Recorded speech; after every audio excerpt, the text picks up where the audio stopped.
Tiger Sword, White Ranger power!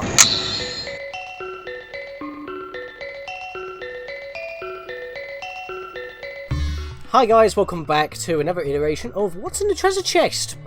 2 weeks late after my birthday. Things get delivered late. There's a thing going around the world. That's pretty much one of the main reasons, and I didn't want to make a part 2. I have stuff to say as well at the end where we normally have our little update segment, and I was going to make that as well before this, but we have had so much content come out in the past few weeks.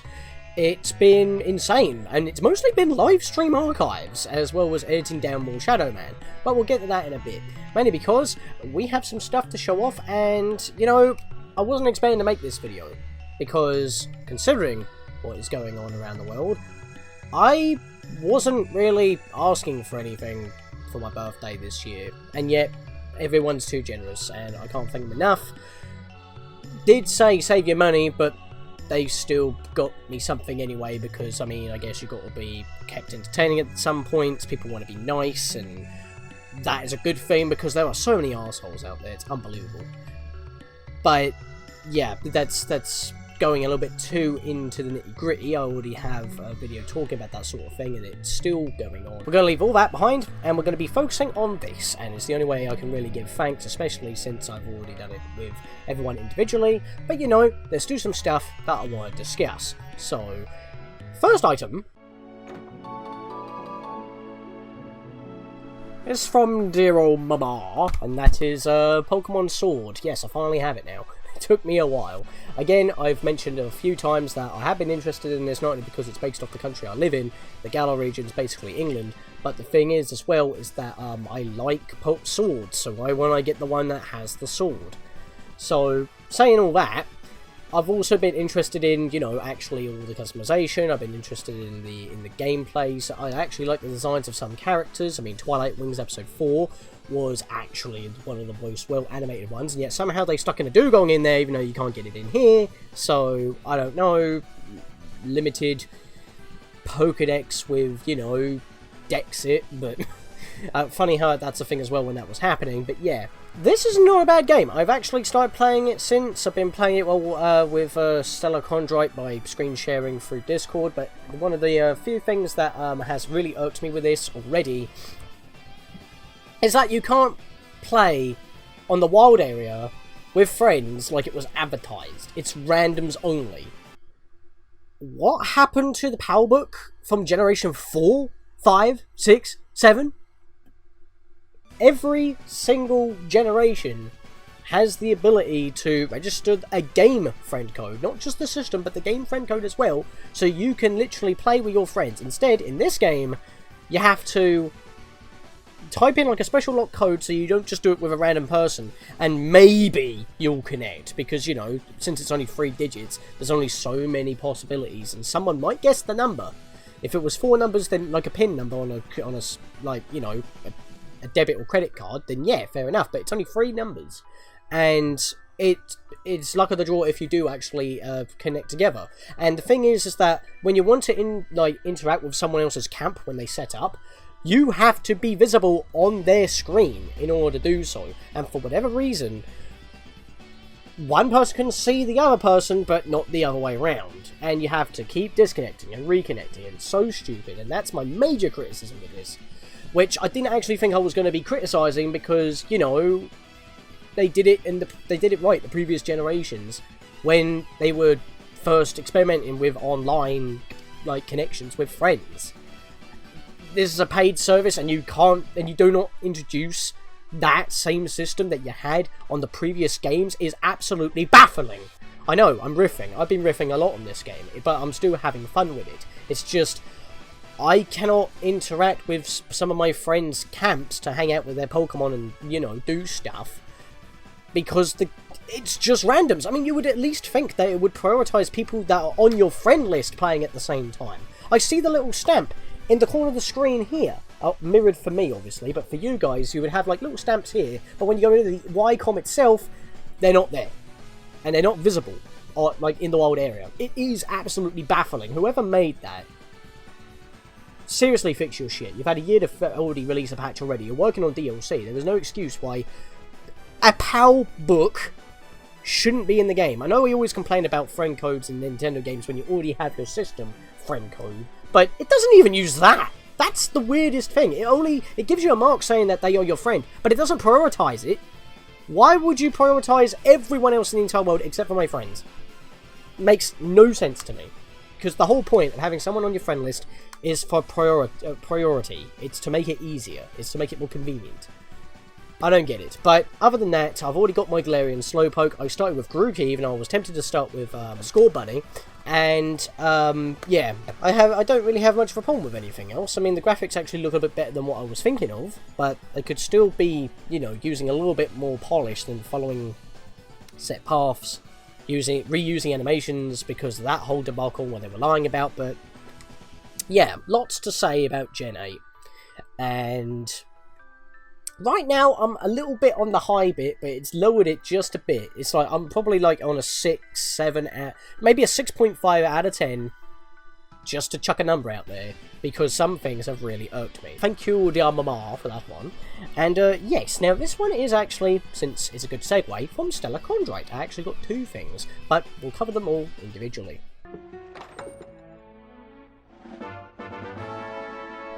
I have yet another volume of the Twilight Princess manga. It's becoming a thing recently, you know, since Christmas, and for a bit of context, this is volume 4. I've got volume 3 here, because I only had 2 volumes last Christmas, the last edition of What's in the Treasure. It's because I got that as an extra little bonus present earlier on, and this is now number 4, so it's stacking up. And I think if from what she confirmed with me is that there are currently 6 volumes, and the date on here at the back, I saw it somewhere. No, it's on the front here. It says 2018 right there. From what covering it up, if it wants to focus as well, it'd be perfectly nice. There we are, 2018. So, yeah, there's 6 volumes.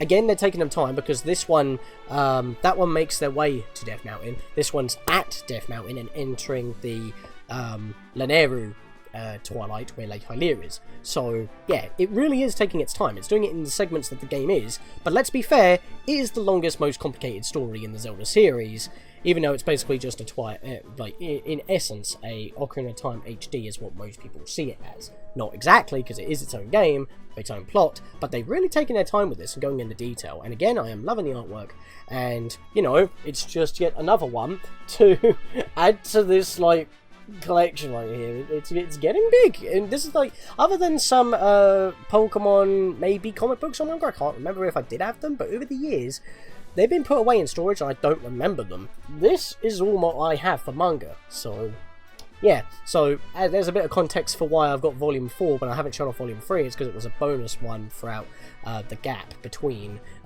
Christmas and now, so that's that. However, there is yet another thing that Stellar Chondrite got me.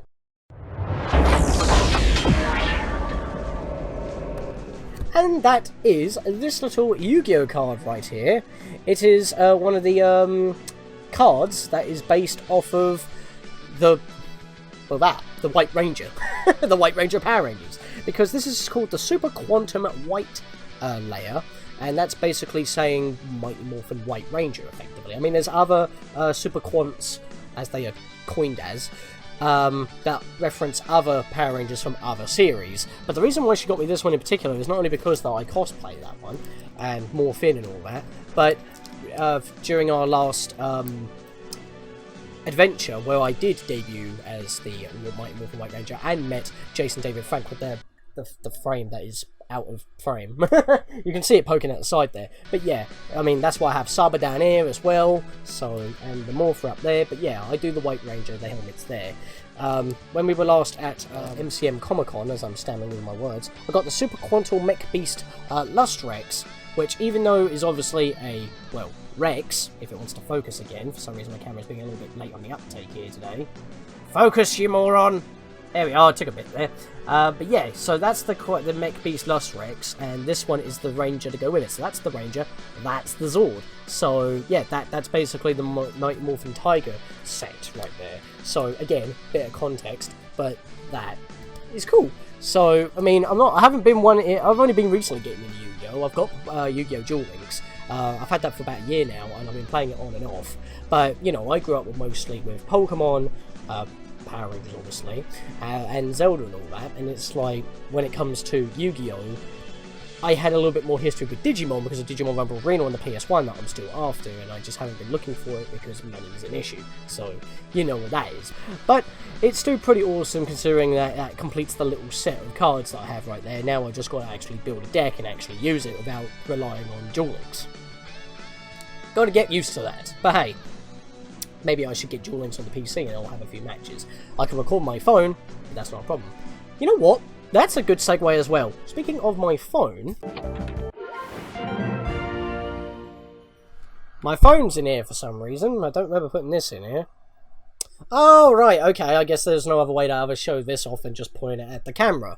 Connor Meza got me the Ace Attorney Phoenix Wright Trilogy when it was half price. Not exactly when it was on Steam like this email is showing, because he sent me the code, just shadow dropped it, even after I said, don't get me anything, save your money. And he got me the Phoenix Wright Trilogy, and I might stream that, because I got into the Phoenix Wright Trilogy not by conventional means. If you remember during my Hats Off to You modding showcase series for Hat in Time, LC has been quite good with making mods that are based off of the Ace Attorney series, but it's basically in the Hat in Time engine, and you actually go around the levels, investigate, pick up evidence, and then you actually go for a trial in good old Phoenix Wright fashion.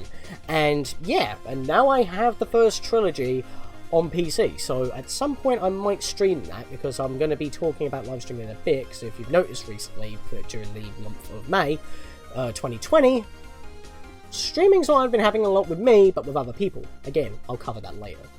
However, there is more stuff on this phone. Ooh, how exciting! This is great!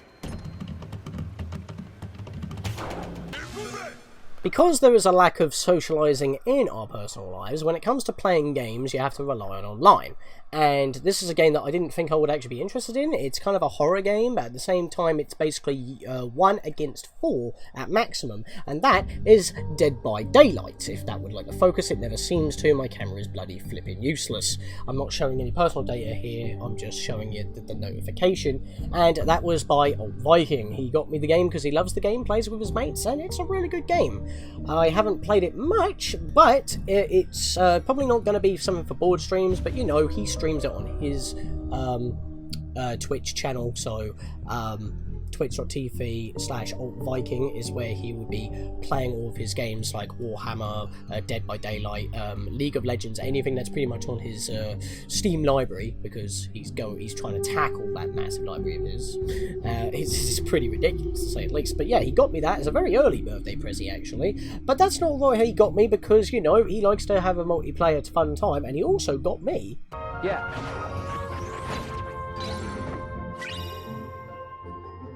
He got me Monster Prom as well, which, with Monster Prom, basically it's like a quiz/date and sim game that you have to play multiplayer. Well, you can play it on your own, but you intend to play it multiplayer, I believe.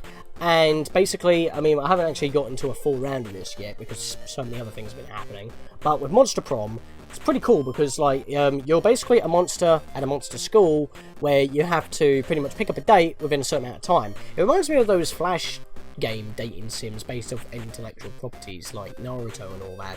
Pretty much the same thing, but this is all original. And it is quite quirky, it's quite funny, and it is crazy to say the least. It's quite random. And basically, the way that you answer chooses your date, and at one point, we were playing a free-player game, all of us had the exact same date. How does that work? It's like you're cheating on multiple people. It's like, what? But yeah, that's one instance of craziness. And again, it's not a board game, probably not board streams, but then again, it'll probably be something that, funnily enough, Alt Viking would stream himself. And it doesn't mean that I can't stream it anyway, it just won't be part of that particular series. So, you know, again, lots of live streaming opportunities. There's a bit of a key word that keeps getting thrown around throughout this video. But yeah, so that's actually all that, all the digital stuff that I've got. Now it's time to get back into the chest proper, because Super Incario got me something actually. Obviously, I wasn't expecting much, so I just said, just give me something small, it's not a problem. And I guess you could call it small, because it is physically small.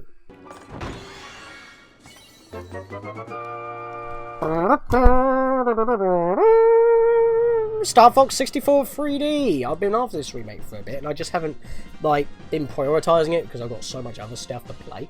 But I did say it was small. It's a 3DS cartridge. It was one of the first remake games, and it's also the Nintendo Selects version. But that don't matter. The game is still exactly the same. The cartridge, no difference there. But the thing is that some things that I didn't actually realise about the this version.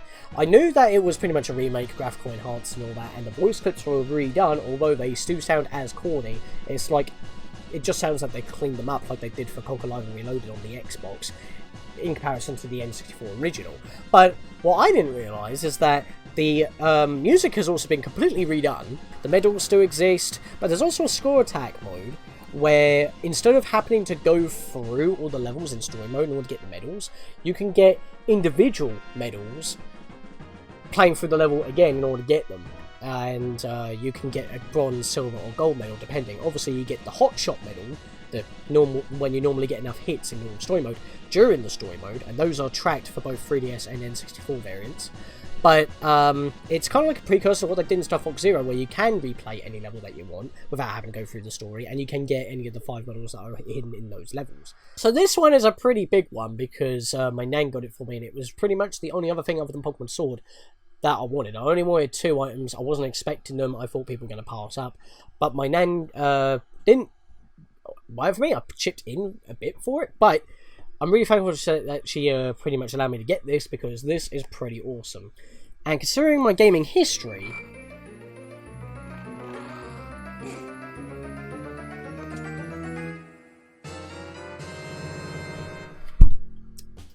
I've had quite a dubious history with the Mega Drive. I know it's called the Genesis in America, but it's called the Mega Drive everywhere else, and that's how I know it as. The SMD itself, it is the Mini, the proper Mini, made in-house by Sega, not any of the Yak game stuff, and I will be dedicating a full unboxing video for it on its own, just like I did for the Super Nintendo Mini up there. So, yeah, so the Mega Drive Classic. What do we have here? Well, of course we have Sonic the Hedgehog on the box. Pretty much looks like an original. The history I have with Mega Drives is that my dad, when he was working in retail, had a couple come through, and we didn't have one. And they were all Model 2s.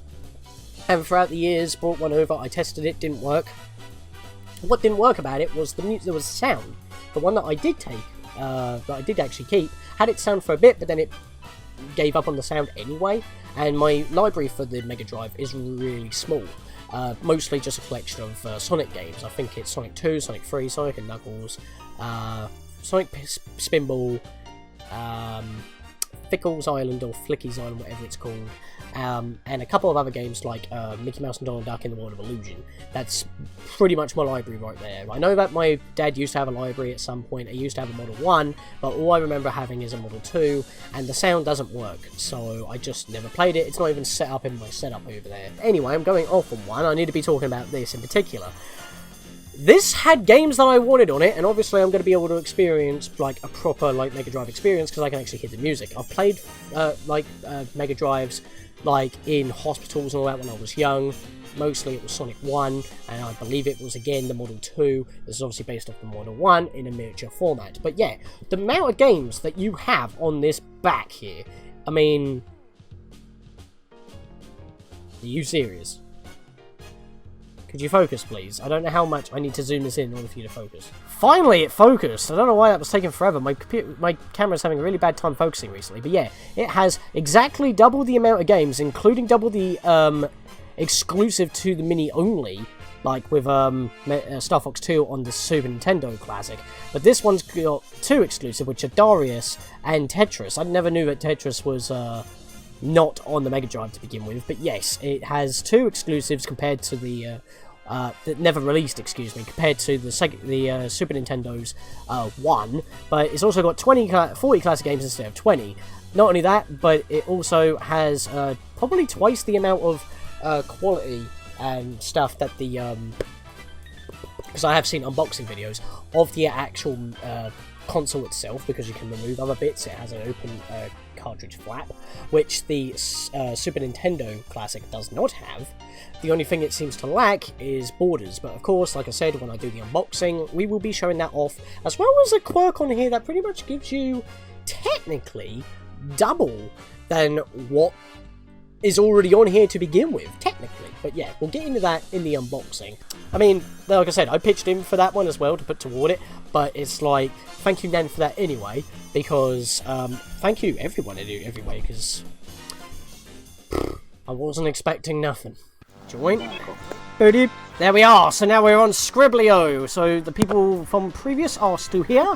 Alright, so throughout this entire video I keep mentioning live streams. For this entire month, finally making this video, Shadow Man videos from the live streams that we have done have been coming out slowly, but that's because there've been other stuff going on, like my A Link to the Past, as well as Four Swords, board streams, and pretty much just live streaming in general, because I'm actually close to Twitch affiliate at the time I'm making this video. So, yeah, not only that, Super Linkario as well as Alt Viking have been getting into streaming as well. Super Linkario now has a Roxo GameCube HD Pro with the compatible component cables for the Wii U and the Wii and all that, in order to, as well as the component cables for the PS2 and PS3, in order to record anything at the quality that she would like. But she's not going to be recording or editing like she used to be. She's relaunching her channel, and she's basically going to be doing live streams with special borders like I sometimes do with certain particular projects. And going in more in depth into Shadow Man, we are close to finishing the game. We've already taken out 3 of the 5, including Jack the Diddler. Yep, his name has changed now because the London sewers, I'm not a fan. And that's kind of funny considering I live locally, but you know, it's like I'm not actually in London, so you know, they can keep their sewer system to themselves. But yeah, that wasn't exactly fun to trundle through because, yeah, Jack the Ripper was hiding in there, and yeah, he diddled me. So, yeah, we're getting there. We just have one more area to explore in Deadside, because I haven't actually got the equipment needed to actually fight the last 2. I can fight one of the last 2 of Legion's 5, but not completely. We might be able to finish it next live stream. I thought it was going to be last live stream, but we are really close. And not only that, obviously, if I just reach over here quick, I do have the sequel here as well ready to go, and I'll be evolving the idea of what I had for Shadow Man to begin with, being live and blind, but without a border. It just has the chat fading in and out, so if the chat is inactive for a little bit, it fades away. It's so that I can pretty much edit those live streams down into how I would normally do a normal Let's Play to begin with. It just has the added interaction of being a live stream, being recorded live, and helping out with people helping me out. Because, you know, it's live and it's blind. If I'm lost, people can help. So I'm going to take it one step further with this. We might have some people hopping in, because Super Linkario has actually requested to be in a Shadow Man live stream. But I said that we should leave it for that one, because the game that she actually wants to talk about that is kind of similar in tone. Well, in terms of being, you know, dark horror-ish, even though this is more action, then obviously, you know, well, I haven't played the sequel, I haven't seen the sequel, I just know of the sequel, but she has a PS2 horror game that she wants to talk about, and she can reference that in comparison. And considering that, from what I can tell from, like, the images of Second Coming on the back here, it looks a lot more action-orientated than Shadow Man 1. They kind of changed genres a bit from being a collectathon-ish platformer. It's now more action-based. Still, so yeah, I don't know if the voice actors are the same. I don't think it's the same person who portrays Mocha Noir for the artwork and everything, because he does look different on the front of the box. But I can assure you that when I do Shadow Man 2, because I do plan on doing it, it will be once again live streamed. As already mentioned, we've been doing board streams. Yes, we finally actually taken that off, even though we can't be up in person. This actually gives us more options and ways to experiment. We've been playing board game online, which is a bit of a stretch, but you know, Mario Party's a board game, it's just digital.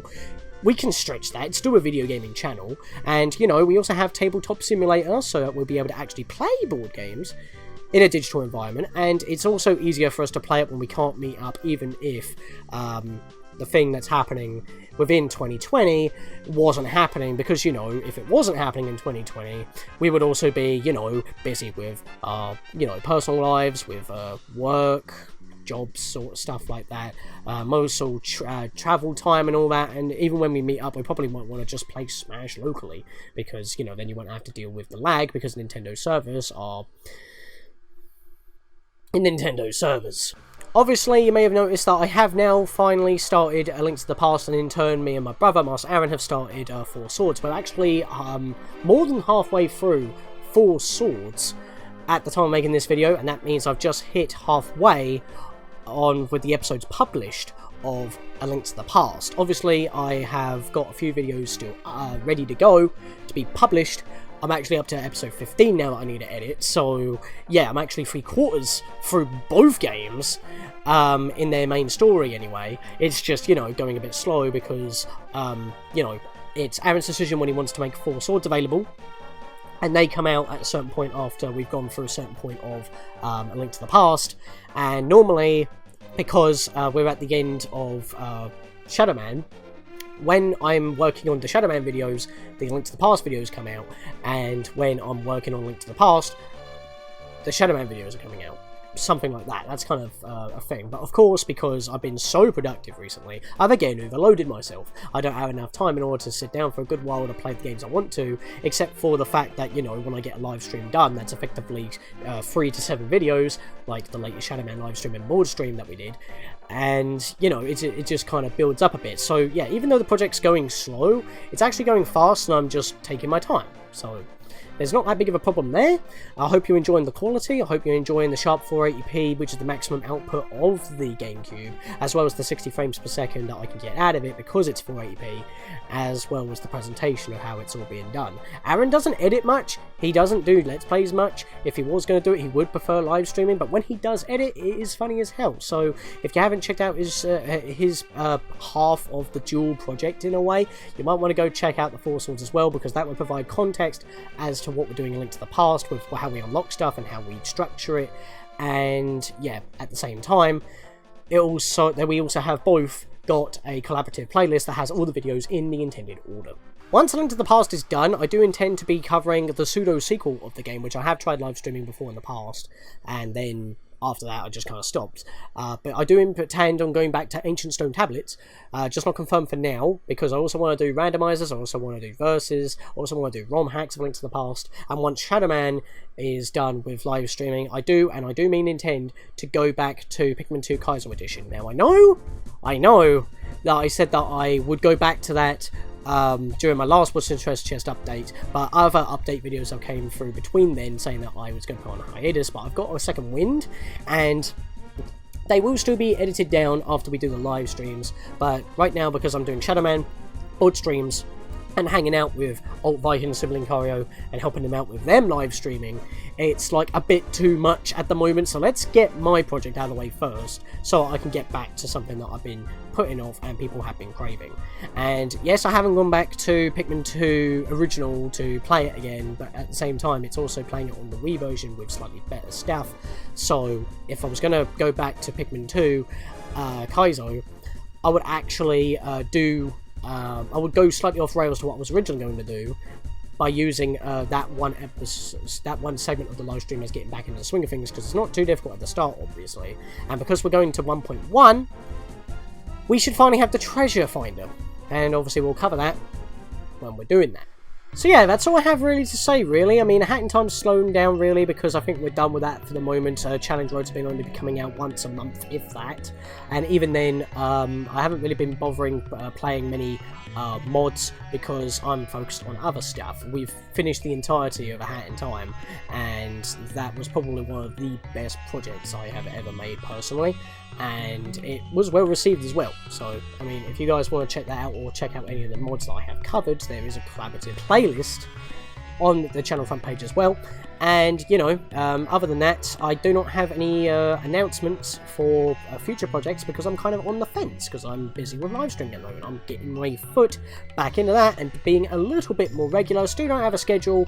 I'm terrible with schedules when it comes to live streaming, because, you know, life and such gets in the way still, despite what's happening in the world. And with that, that's all I have to announce. So again, thank you for watching the video, thank you for sticking with the channel. Hope you check out the channel anniversary, which was the best moments across the channel's history. It will probably be on the end card as I'm now mentioning it. And yeah, with that guys, I hope you enjoy the laughs that we've had throughout the years. I thank you for sticking with me throughout the years. And if you've just joined in, plenty of stuff to watch. I hope you, you know, check out my social media, Discord, Twitter. I'm mostly active on those platforms. And with that, I'll see you guys next time for when we, you know, do the unboxing of this, and then we live stream a few games, just like we did with the SNES Mini. See you guys then.